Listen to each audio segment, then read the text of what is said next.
হযরত ইউনূস আলাইহিস সালাম তাফসীরে আছে, ইউনূস নবী আল্লাহকে বলছিল, আল্লাহ আমার জাতি বড় অবাধ্য, আমি আর বলতাম না, আপনি ধ্বংস করে দেন।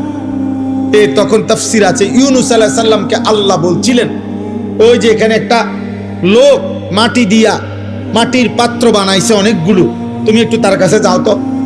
কুমার আর কি, কুমার। ইউনূস আলাইহিস সালাম ওই লোকটার কাছে গেছেন। তা আল্লাহ বলছেন, ইউনূস ওই বেটারে শুধু একটা কথা বলো, যে সে যে এই মাটি দিয়ে মাটির পাতিল বানাইছে, এরকম তার হাতের বানানো একটি মাটির পাতিল ভেঙে ফেলতে বলো, তারে ভাঙ্গে লাইতে। ইউনূস আলাইহিস সালাম বলছে, হে ভাই, আপনি আপনার বানানো এই মাটির পাতিল থেকে একটি পাতিল ভেঙে ফেলেন। তখন ওই কুমার সে বলছে, এই মিয়া, আমার নিজের হাতের বানানো মাটির পাতিল আমি ভাঙবো কেন? বোকা নাকি আমি? কেন ভাঙবো? এত যত্ন করে আমি বানাইছি।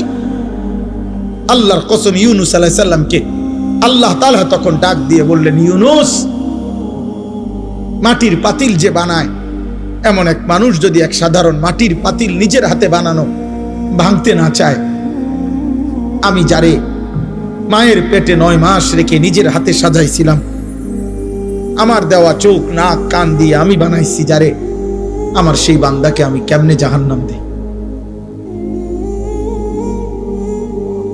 আমি ধ্বংস করে দেব কেন?